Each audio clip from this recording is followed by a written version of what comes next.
उसमें एक प्रश्न मेरा अध्यक्ष महोदय है कि निविदा कब बुलाई गई, उसकी तारीख, कितनी एजेंसियों ने भाग लिया, किस दर पे निविदा डाली, और निविदा में स्वीकृत मात्रा 5 लाख टन थी तो और कितनी मात्रा में अतिरिक्त स्वीकृति उसी टेंडर के आधार पे अलग अलग तारीखों में कितनी दी गई। माननीय अध्यक्ष महोदय, आमंत्रित जो निविदा है उसमें मेसर्स जय अम्बे रोड लाइंस एवं मेसर्स बारबरिक प्रोजेक्ट लिमिटेड की दरें खोली गई और उसमें रिवर्स बिडिंग के उपरांत जो दर तय हुआ अध्यक्ष महोदय वो 665 रुपया और 722 रुपया प्रति मीट्रिक टन 80 किलोमीटर दूरी पे किया गया अध्यक्ष महोदय। और तारीख 2008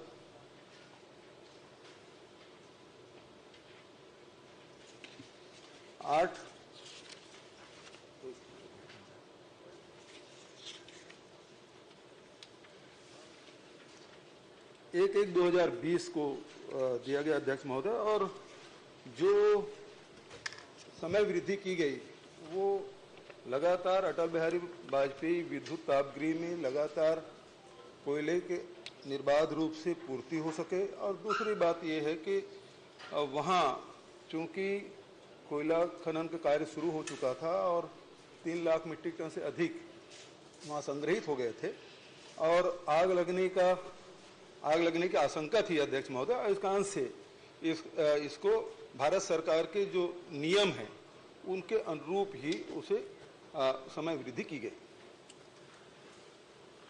अध्यक्ष महोदय, मेरा प्रश्न है कि 3 बार मात्रा बढ़ाया गया और मात्रा बढ़ा के 29/8/2020, 13/10/2020, 28/11/2020 को 5 लाख के अतिरिक्त 3 लाख टन, 2 लाख टन और 3.6 lakh ton 8.6 lakh metric ton tender हुआ 5 लाख का। और 5 लाख के टेंडर के बाद ये 8 लाख अतिरिक्त दे दिया गया। मूल प्रश्न इस पे है अध्यक्ष महोदय कि Chhattisgarh state power generation company ने जय अम्बे को परिवहन की मात्रा बढ़ाते बढ़ाते 8-5-13 लाख कर दिया, तो क्या इस मात्रा बढ़ाने का प्रावधान निविदा प्रपत्र में था पहला, या अधिकार अध्यक्ष को है, या छत्तीसगढ़ राज्य विद्युत मंडल के एमडी को है, या स्टेट जनरेशन कंपनी, किसको अधिकार है और किस अधिकार के तहत ये क्वांटिटी जितना टेंडर था उससे दुगने क्वांटिटी में इसको दिया गया, और ये किसके अधिकार में था? क्या टेंडर डॉक्यूमेंट जो बने थे उसमें लिखा गया था कि हम जब चाहे जितना चाहे मात्रा बढ़ाते जाएंगे? क्या एमडी को अधिकार है या चेयरमैन को अधिकार है कि 5 लाख के अगेंस्ट में 8 लाख और 10 लाख के क्वांटिटी उनको बढ़ाते जाए 3 अलग अलग तारीख में? माननीय अध्यक्ष महोदय, 3 बार इसमें समय में वृद्धि की गई और मात्रा भी दी गई, और जिसमें 29/8/2020 को प्रथम वृद्धि और मात्रा 3 लाख, 13/10/2020 को 2 लाख मीट्रिक टन और 28/11/2020 को 3.6 लाख मीट्रिक टन। माननीय अध्यक्ष महोदय, उस समय दिया गया था पहली बार जो 665 रुपया था उसको निगोशिएट 2 बार निगोशिएशन हुआ, उसे 620 रुपये में परिवहन करना शुरू किया। उसके बाद जो परिस्थिति बनी जिसमें निर्बाध रूप से कोयला की पूर्ति हो सके और दूसरा वहाँ आग न लगे, इसलिए उसे परिवहन करना आवश्यक था और इसलिए उसे फिर से निगोशिएट किया गया। और जो 620 रुपया जो दर था उसमें पहली बार जब निगोशिएट किया तो 607 रुपया 60 पैसे प्रति टन के हिसाब से, और दूसरी बार भी 607 रुपया 60 पैसे, और तीसरी बार जब हुआ तो 604 रुपया 60 पैसे के दर पे निगोशिएट हुआ। अध्यक्ष महोदय, ये विशेष परिस्थिति में Chhattisgarh state power company limited को यह अधिकार है अध्यक्ष महोदय कि विशेष परिस्थिति में इसको बढ़ाया जा सकता है। यही होता है कि विशेष परिस्थिति कैसी बनी। मड़वा पावर प्लांट का एक यूनिट 1 साल तक पूरे उस अवधि में फरवरी 2020 से जनवरी 2021 तक बैल के सामान में खराबी आने की वजह से एक यूनिट बंद है। कोयले की आपूर्ति कम है, आग लगने का कारण बताया जा रहा है। तो क्या टेंडर के प्रोसेस में क्या ये अधिकार एमडी को है कि 300 गुना ज्यादा मात्रा को बढ़ाया जा सकता है? क्या ये अधिकार चेयरमैन को है?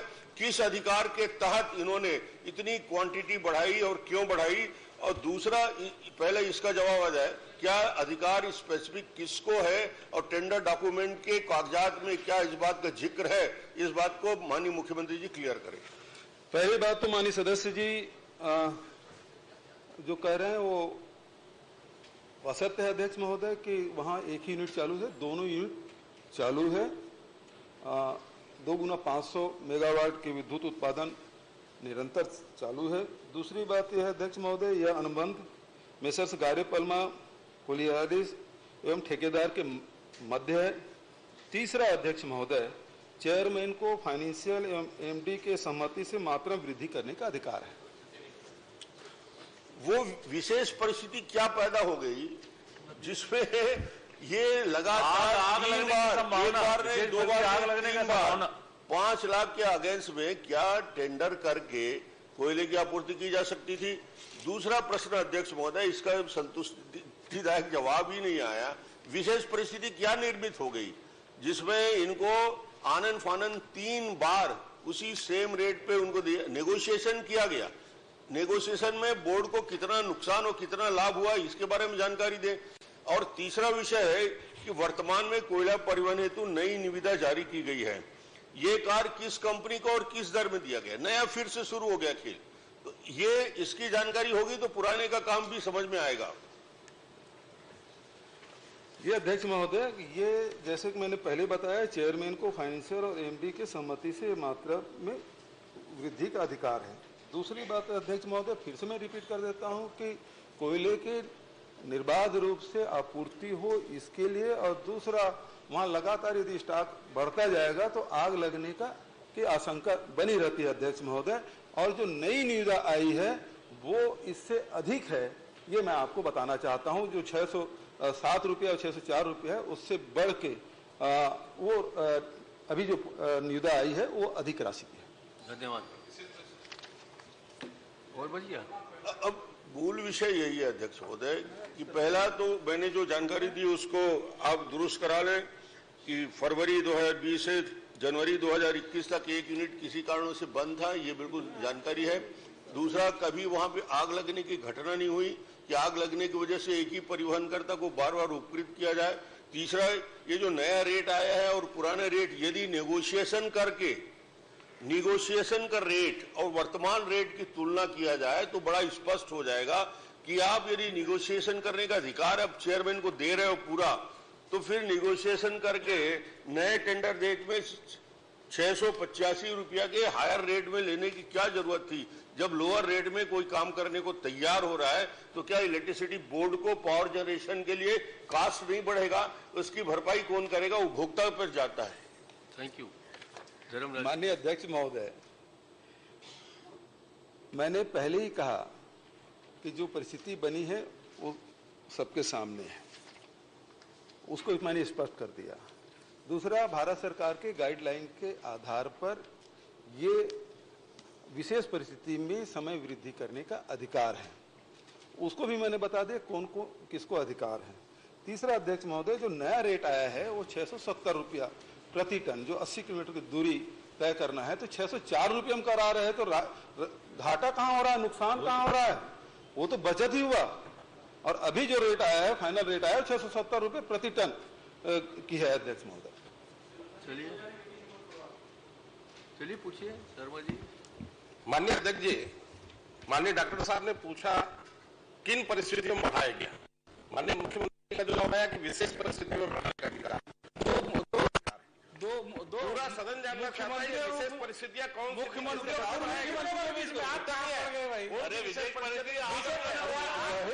दिया।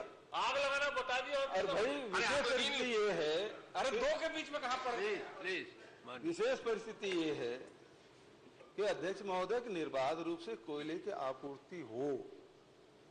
वैसे भी अध्यक्ष महोदय 2022 के बाद जो एसीसीएल से हम लोगों को कोयला मिल रहा है और हमको खदान मिला है, तो उसमें पेपर का पालन किया गया है और उसमें हर साल उसकी मात्रा घटाई जा रही है। उसकी पूर्ति हमको वहां से करना है। और 2022 में हमको मिलना बंद होगा तो सारे कोयला यहाँ से मिलना शुरू होगा अध्यक्ष महोदय। और जो रेलवे साइडिंग है वो शुरू नहीं हो पाया अध्यक्ष महोदय। जैसे ये रेलवे साइडिंग शुरू होगा तो 20 किलोमीटर के दायरे में रहेगा। जो एमडीओ होगा उसके साथ शर्त में है कि उसे 20 किलोमीटर तक के खुद को परिवहन करके देना है। अब चूंकि वो रेलवे साइडिंग शुरू हो जाएगा तो ये सब काम बंद हो जाएगा अध्यक्ष महोदय ट्रांसपोर्ट। अध्यक्ष महोदय, विशेष परिस्थिति बता रहे हैं इसलिए मुझे एक प्रश्न करना पड़ा। मड़वा के लिए आंशिक आपूर्ति एससीसीएल के अतिरिक्त गारे सेक्टर 3 पलमा से की गई और ये आंशिक पूर्ति यदि की गई, यदि एससीसीएल के माइन से वहां पे आपूर्ति की जाती है तो उसको आंशिक क्यों, उससे पूरे के पूरे एससीसीएल से सेक्टर 3 पलमा से क्यों नहीं किया जा सकता था? तो एक्सटेंशन पे एक्सटेंशन देने की जरूरत नहीं पड़ी क्योंकि हमारा एससीसीएल का माइन से और वो चीपर है।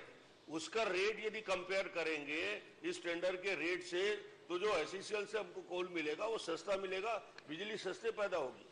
चलिए धन्यवाद। माननीय अध्यक्ष महोदय, सारा काम इनके कार्यकाल में हुआ, एमडीओ भी इनके कार्यकाल में हुआ, वो जो एग्रीमेंट हुआ भारत सरकार के साथ जो खदान अलॉटमेंट हुआ वो भी इनके कार्यकाल में हुआ है। अध्यक्ष महोदय, वो नियम भी बना है कि हर साल उसकी मात्रा घटाई जाएगी, वो भी तय अध्यक्ष महोदय। हमने तो केवल क्रियान्वित किया है। अब चूंकि वो जैसे जैसे मात्रा कम होती जाएगी हमको इसके गारे पैलमा से कोयले की मात्रा हमको बढ़ानी पड़ेगी अध्यक्ष महोदय। रेलवे साइडिंग भी इनके सामने इनके शासनकाल में शुरू हुआ अध्यक्ष महोदय। अब सवाल इस बात का है कि वो जितना जल्दी शुरू होगा, जो कि ये मार्च 2021 तक के बनना था, संभवतः नहीं बन पाएगा, दिसंबर तक के बनेगा और जैसे वो बनेगा अध्यक्ष महोदय ट्रांसपोर्टिंग काम अपने आप समाप्त हो चलिए जाएगा। धर्मलाल जी, माननीय अध्यक्ष महोदय, अपना मैं इसी प्रश्न में एक प्रश्न। अच्छा डॉक्टर साहब बार बार पूछ रहे हैं, नेताजी डॉक्टर साहब बार बार पूछ रहे हैं ये कौन सा विशेष परिस्थिति है? वो जाने अब आप नहीं, विशेष परिस्थिति कौन सा है? मुख्यमंत्री जी से यही तो जानना चाहते हैं कि उपकृत करने के लिए आपके सामने में कौन सा विशेष परिस्थिति आया? अभी तो और जो आप विशेष दिया परिस्थिति है आया जिसके कारण में आपको बार बार बढ़ाना पड़ रहा है, तो विशेष परिस्थिति क्या है? नेताजी में विशेष परिस्थिति कुछ नहीं है माननीय अध्यक्ष महोदय। केवल किसी को उपकृत किया जाना है और उपकृत करने के लिए विशेष परिस्थिति की बात हो रही है। तो हम तो यही जानना चाहते हैं कि विशेष परिस्थिति ऐसा कौन सा आ गया, कौन सा संकट का आ गया कि जिसके कारण में बिना उसको कुछ किए उनको बढ़ाना पड़ रहा है और उसको एक प्रकार से उपकृत किया जाना, लाभ दिया जाना, इसके पीछे का भाव है। इसलिए विशेष परिस्थिति को हम लोग जानना चाहते हैं। इनको भी जरूरी था। अब तो 15 साल हो गए, कोयला छोड़ दो, अब अभी पकड़े हुए कोयला आप ऐसा कर रहे हो। आप ऐसा मत करो। आपको खड़ा होना जरूरी था, आपको खड़ा होना जरूरी था, विशेष आपको परिस्थिति खड़ा होना जरूरी था बिना प्रश्न के। नहीं, मेरे खड़ा होना बंद है हम लोगों का। आप जैसे लेजिस्लेटर हम लोगों का ताप विद्युत गृह है जो आपके जिले में स्थापित है, इससे ज्यादा महंगा और कुछ नहीं है जो हम लोगों को मिला है अध्यक्ष महोदय। उसकी पूर्ति बराबर बनी रहे, इसके लिए ये जरूरी था। और दूसरा मैंने कहा कि यदि ज्यादा स्टॉक हो जाता कोयले का तो आग लगने की आशंका थी। चलिए धर्मलाल जी, अपने क्वेश्चन पे आ जाइए। अब तो दोनों मुख्यमंत्री समझते हैं इस